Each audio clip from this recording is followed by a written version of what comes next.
اب جو مفاہمت ہے، مفاہمت کی پالیسی یہ ہے کہ ایک بندہ جو ہے وہ سافٹ لائن لے رہا ہے تاکہ اس کے لیے سافٹ کارنر جو ہے وہ چلے موجود ملک ہے. صاحب آپ کی طرف میں دوبارہ آتا ہوں, آپ کی بات لمبی ہو جائے گی. رائے صاحب سے پوچھیں. رائے صاحب, جیسا کہ ملک صاحب نے کہا کہ ہمیں کچھ ایسا نظر نہیں آ رہا اور نہ ہی ایسا ممکن ہے کہ نون اور شین آپس میں الگ ہو.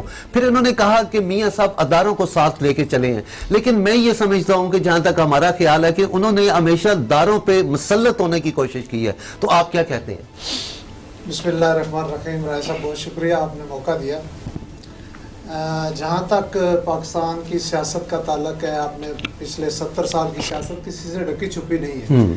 اداروں کے اندر جس طریقے سے کام کیا گیا, بھائی میرے ذکر کر رہے تھے کہ جی نون اور شین کا آپس میں کوئی اختلاف نہیں ہے, اس میں کوئی شک نہیں ہے کہ ان کے مفادات ایک ہیں اور وہ کوشش کرتے ہیں کہ اس کو مینج کرنے کی. لیکن دیکھیں جو اندر کی خواہشیں ہوتی ہیں وہ سامنے آ جاتی ہیں, وہ چھپتی نہیں ہیں.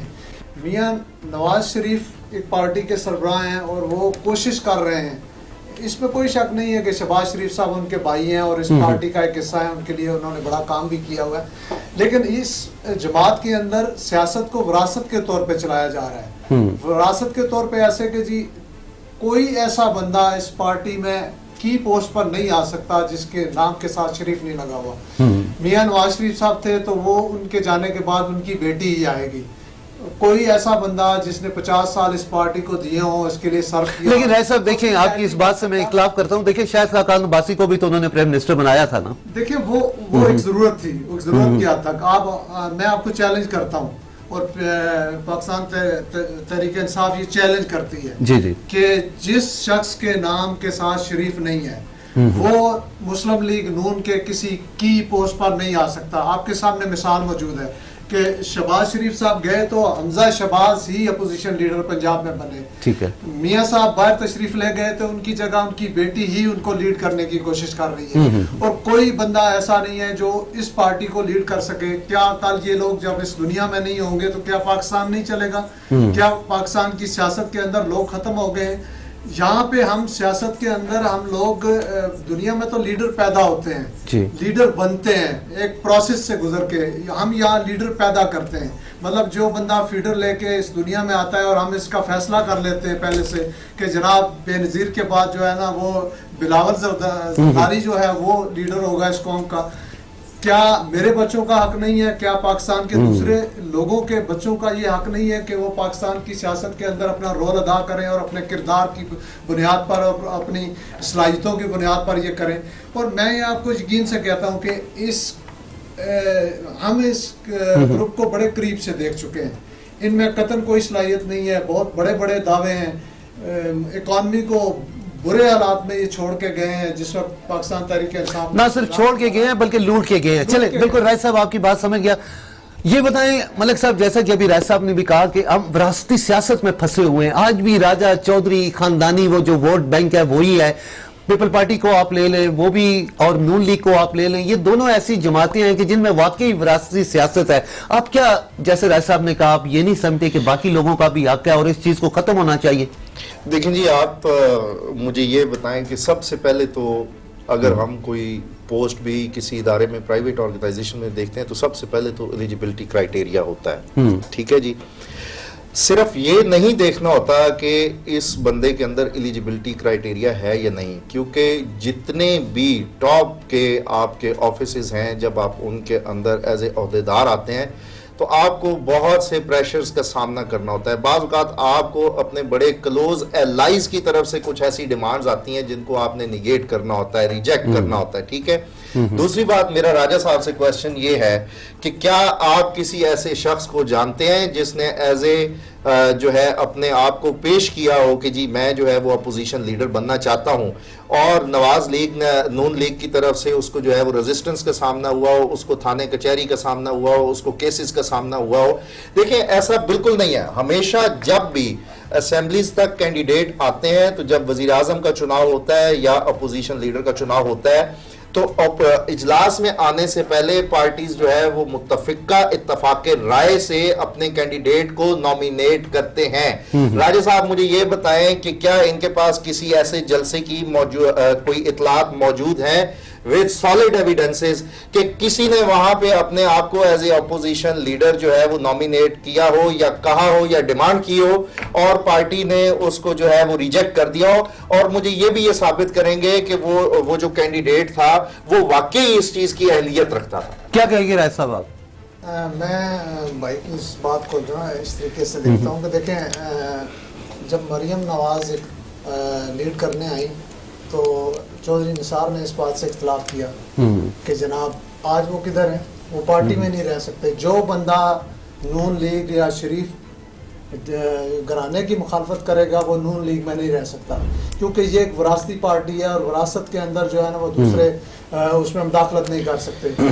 دیکھیں ابھی تو یہ باتیں کھل کے سامنے آ رہی ہیں نا, بہت سارے راز کھل رہے ہیں. ابھی ریسنٹلی کل میں جاوید چودھری صاحب کا ایک پڑھ رہا تھا کالم, تو وہ کہتے ہیں کہ جی میاں صاحب ہم مجبور ہیں کہ کلثوم نواز نے ڈیتھ بیڈ پہ ان سے یہ وعدہ لیا ہے کہ اپنے جانے کے بعد جو ہے نا مریم کو پرائم منسٹر بنائیں. یار یہ پاکستان کسی کے باپ کی وراثت تو ہے نہیں, ٹھیک ہے نا, یہ 22 کروڑ لوگوں کا ملک ہے اور اس پہ سب لوگوں کا حق ہے. میاں برادری کا جو ہے ان کا بھی حق ہے, وہ سیاست میں ان کا ایک رول ہے, لیکن ایسا نہیں ہو سکتا کہ آپ 40 سال ایک ملک پہ مسلط ہیں, اس ملک کی اکانومی کو آپ نے تباہ کر دیا ہے, اس ملک کے اداروں کو آپ نے تباہ کر دیا ہے, اور پھر آپ جو ہے وہ ایک معاہدے کر کے باہر بھاگ جاتے ہیں, اور پھر جب واپس آتے ہیں تو پھر اقتدار میں, اور جب کرپشن کے چارجز آپ کے اوپر آتے ہیں وہی کورٹس آپ کو سزا دیتی ہیں, دوسری کورٹ وہی کورٹ آپ کو جب ریلیف دیتی ہے تو آپ نعرے مارتے ہیں کہ جناب دیکھیں جی عدلیہ آزاد ہے, جی عدلیہ نے یہ کر دیا, اور جب وہی عدلیہ آپ کو سزا دیتی ہے تو آپ اس کے اگینسٹ ہو جاتے ہیں, نیب اور نیازی گٹھ جوڑ کا نام دیتے ہیں. تو اس طرح کی بات نہیں چلتی. یہ 2021 ہے, لوگ بہت ساری سیاست بہت آگے پہنچ چکے ہیں, اس چیز کو سمجھتے ہیں. ایسا نہیں چلے گا کہ آپ کوئی بلیک اینڈ وائٹ میں چیز رکھ کے آپ اس قوم کو دھوکہ دے سکتے. ملک صاحب ویسے رائے صاحب کی ایک بات سے تو آپ اتفاق کریں گے کہ نون لیگ کا جو تھا وہ عدالتیں ہمیشہ ان پہ مہربان رہی. دوسرا اگر مریم صاحبہ کی ہم بات کرتے ہیں, مریم بی بی کی بات کرتے ہیں, تو ان میں اتنی ابیلٹی نہیں ہے کہ وہ ملک کو چلا سکے. دوسری بات ان میں یہ ہے کہ وہ جھوٹ بہت زیادہ بولتی ہیں. بہت سی مثالیں میں آپ کو دے سکتا ہوں. کیا ایسی ایک خاتون اس ملک کی لیڈر ہو سکتی ہیں؟ اگر آج دنیا یا کچھ لوگ ان کے پیچھے ہیں تو وہ صرف میاں نواز شریف کی وجہ سے ہیں, لیکن ذاتی اگر کہیں ہم کہ مریم نواز میں کوئی ابیلٹی ہے یا قابلیت ہے تو کیا اس میں آپ کو کوئی نظر آ رہی ہے؟ دیکھیں جی, میں یہ فیصلہ تو نہیں کر سکتا کہ کون اہل ہے یا کون نا اہل ہے, ٹھیک ہے, یہ بڑا فیصلہ مشکل ہے. لیکن ملک صاحب ایک بات پہ تو دیکھیں, آپ نااہل لوگوں کو, ایک نااہل لوگ, ایک نااہل پائلٹ کو آپ جہاز پہ بٹھا دیں گے تو اس کا انجام کیا ہوگا؟ سر کبھی کوئی نااہل پائلٹ جہاز پہ نہیں بیٹھتا. تو پھر یہ بھی تو مانے نا کہ آپ ایک نااہل شخصیت کو آپ لیڈر بنا رہے ہیں. اچھا, اب آپ مجھے یہ بتا دیں کہ آپ کے پاس کیا جسٹیفیکیشن ہے کہ مریم نواز صاحبہ جو ہے وہ نااہل ہے؟ بات یہ کہ یہ فیصلہ جو ہے بڑا مشکل ہے. اب میں آپ کو بتاتا ہوں, آپ کے اپنے الفاظ ہیں کہ ووٹ بینک جو ہے وہ نواز شریف کا ہے, ٹھیک ہے. اب کسی کی دوستی نواز شریف سے, کسی کی انڈرسٹینڈنگ نواز شریف سے ہو یا کسی کی شہباز شریف سے ہو, ووٹ بینک جو ہے وہ نون لیگ کا ہے, نواز شریف کا ہے. ابھی آپ نے خود اس بات کو تسلیم کیا ہے کہ ووٹ بینک جو ہے وہ نواز شریف کا ہے. اب آپ کو میں یہ بھی بتا دوں کہ جو نواز شریف کے بیانیے کو جو لے کے چلی ہے مریم صاحبہ, یہ ہو سکتا ہے شہباز شریف صاحب لے کے چلتے, لیکن کیونکہ شہباز شریف صاحب پابند سلاسل تھے تو کسی نے تو اس تحریک کو لے کے چلنا تھا. تو آپ کیا سمجھتے ہیں کہ کیا وہ اپنی تحریک کو لے کر نہیں چلی؟ کیا وہ اپنے ووٹ بینک کو نہ صرف انہوں نے انٹیکٹ رکھا ہے, انہوں نے اپنے ووٹ بینک کو بڑھایا بھی ہے. آج اس ملک کے اندر اگر فیئر اینڈ فری الیکشنز کر دیے جائیں تو میں نون لیگ کو جیتتا ہوا دیکھتا ہوں. ٹھیک ہو گیا. رائے صاحب یہ بتائیں کہ اپوزیشن بڑا اختلاف کر رہی ہے, جو اکانومی اس وقت ہماری بہتری کی طرف جا رہی ہے, لیکن اپوزیشن کہہ رہی ہے یہ سارا ڈرامہ ہے, یہ صرف اعداد و شمار کا جو ہے نا وہ ہیر پھیر ہے. تو اس پہ کیا کہتے ہیں آپ؟ سب دیکھیں, اس میں کوئی شک نہیں ہے کہ جب نون لیگ کی گورنمنٹ گئی تو ہم معیشت کے ایک بہت بڑے کرائسس کے اندر تھے, جس میں ابھی بھی ہیں. میں یہ نہیں کہتا کہ ہم کرائسس سے باہر آ گئے, لیکن الحمدللہ 3 سال گزرنے کے بعد ایسے اشارے آپ کو ضرور مل رہے ہیں جس سے آپ کی اکانومی بہتر ہوتی ہوئی نظر آ رہی ہے اور ہم بہتری کی طرف جا رہے ہیں. فار ایگزامپل میں آپ کو مثال دیتا ہوں کہ آپ کی گارمنٹس کی انڈسٹری کو ریلیف دیا گیا, ان کو بہت ساری سہولیات دی گئی. الحمدللہ آج وہ بڑے ٹریک پہ آ چکی ہے اور ہمارے انٹرنیشنل جو آپ کے آرڈرز ہیں وہ بہت سارے ان کو مل رہے ہیں اور بہتری آ رہی ہے. اس کے علاوہ جناب آپ کا جو تعمیراتی انڈسٹری ہے, شعبہ ہے, وہ ایک ٹریک پہ آ چکا ہے, لوگوں کو روزگار مل رہے ہیں, اس میں لوگ جو ہے وہ